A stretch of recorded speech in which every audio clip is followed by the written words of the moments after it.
Back when the world was still young, a great war broke out in the heavens after the immortals discovered they could actually kill each other. In the midst of the conflict, a powerful weapon called the Epirus Bow was lost to the human world.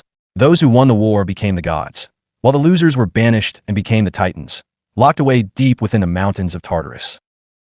Elsewhere, a young virgin oracle suddenly wakes from a dream. Her companions ask her what she saw, and she reveals a terrifying vision. King Hyperion releasing the Titans from their prison. She believes the king is searching for the Epirus Bow so he can dominate mankind.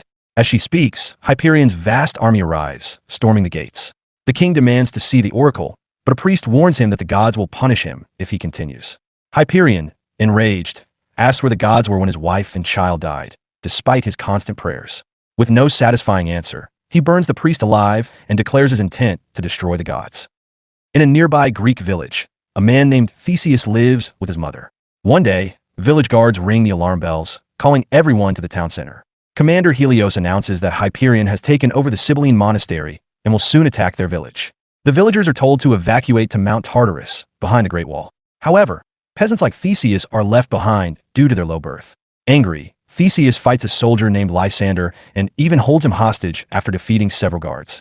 Helios arrives and promises that the peasants will be evacuated the next day if Theseus lets Lysander go. Theseus agrees but refuses Helios's offer to join the army, saying they can't be trusted.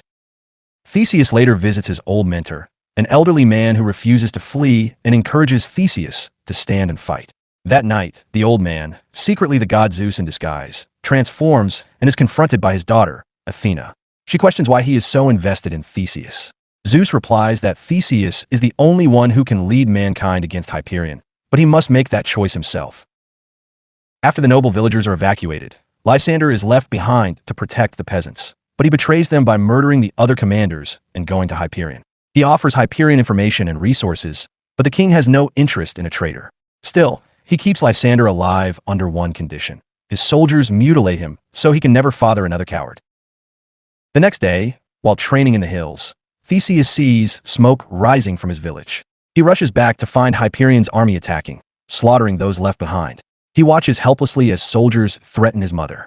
Fueled by rage, Theseus fights off several men, but is eventually overwhelmed.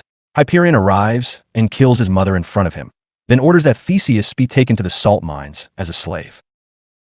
From Mount Olympus, the gods watch the destruction as Hyperion continues to destroy monasteries in search of the bow. Zeus reminds them of the divine law. They cannot interfere unless the Titans are freed. Any god who breaks this rule will face death. Later, the four oracles are captured and imprisoned in the same place where Theseus is being held.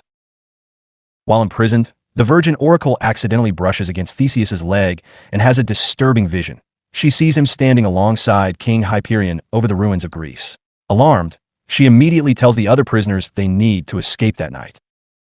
As night falls, the four oracles begin performing a ritual. When guards interrupt them, the oracles seize the opportunity and manage to kill them. Three of the oracles choose to stay behind to protect the virgin oracle, Phaedra, from being followed. Phaedra then helps free Theseus and several other prisoners, and together they flee the prison. The next morning, one of the escapees, Stavros, spots a merchant ship. The group decides to steal it and sail north to confront Hyperion. But when they launch their ambush, they realize too late that the ship is full of Hyperion soldiers.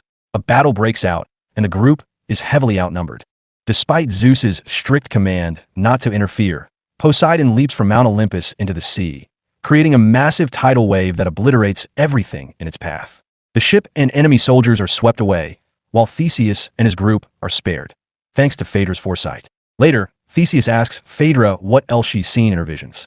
She says she saw him joining Hyperion and also saw a dead body. Theseus explains that his mother passed away recently. Phaedra insists they must bury her properly according to her religious beliefs, so they return to Theseus's village. Meanwhile, Hyperion sends the Minotaur to hunt down Phaedra and orders his troops to ambush anyone left in the village. After burying his mother in the temple, Theseus says his goodbyes and demolishes the structure. When he strikes the altar with his hammer, he unexpectedly uncovers the legendary Epirus Bow. Just then, the Minotaur attacks him. Outside, his friends are also surrounded. Though wounded in the fight, Theseus defeats the Minotaur and cuts off its head. He then uses the Epirus Bow to eliminate the soldiers threatening his friends. After the battle, Theseus collapses. He wakes up the next morning to Phaedra tending to his wounds. She tells him he was poisoned, but he's now recovering. Having fallen for each other, they make love, meaning Phaedra gives up her sacred status as the virgin oracle and loses her prophetic powers. Later that day, Theseus, Phaedra, Stavros, and a monk head to the camp where Hyperion was last seen, hoping to end things once and for all. But when they arrive, the camp is abandoned. In the center, Phaedra finds a bull-shaped idol. Inside, her fellow oracles were trapped and burned alive. Heartbroken, she mourns them. The monk, furious at the horror, recklessly charges ahead, unaware it's a trap. Theseus and Stavros try to stop him, but they are quickly surrounded by enemy forces. In the chaos, Theseus also loses the Epirus bow to a dog. Then, the god Ares appears, obliterating the enemy soldiers. Athena follows, giving the heroes 2 horses and urging them to hurry to Tartarus to stop Hyperion. However, Zeus arrives from the sky, furious that his children broke divine law by interfering. Athena apologizes, but Ares argues, prompting Zeus to kill him with a whip out of pure rage. Zeus then tells Theseus that no gods will aid him from now on. He's completely on his own. Meanwhile, Hyperion and his army reach the gates of Tartarus. He questions Lysander about the fortress's defenses and troops, then dismisses him. The same dog that took the bow shows up and delivers it to Hyperion.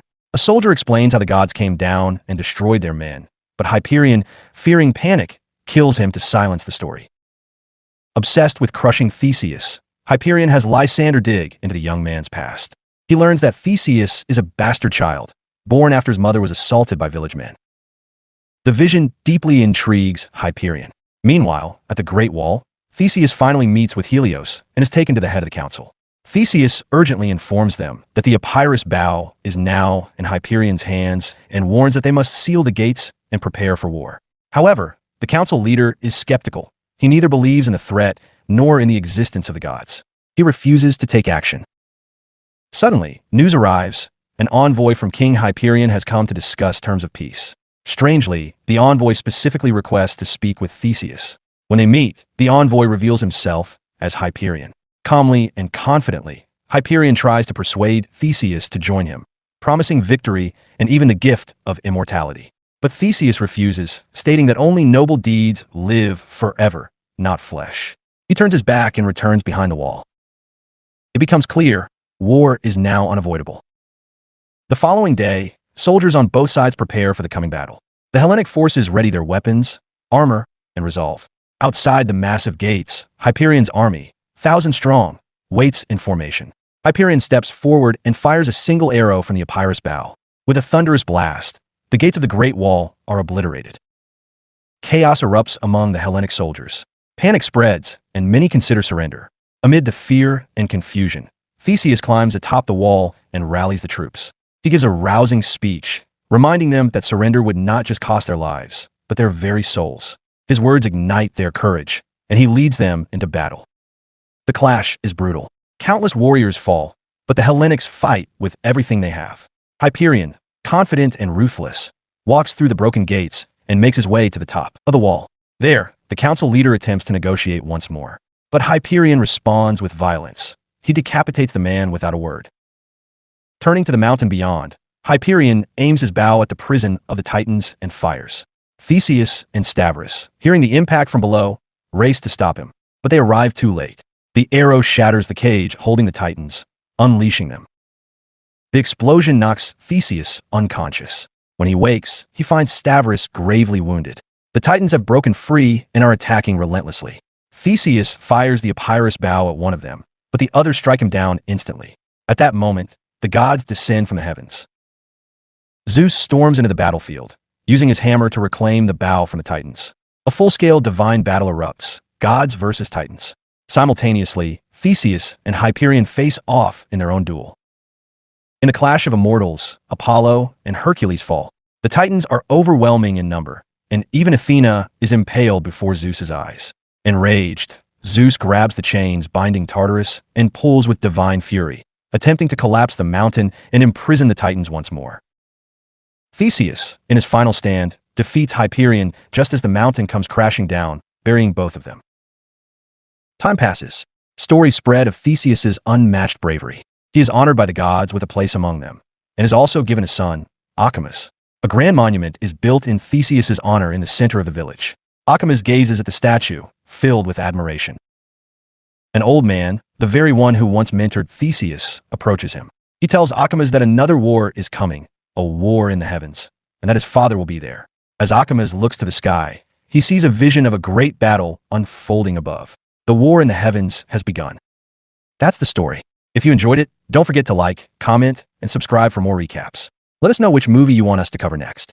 Until next time, take care.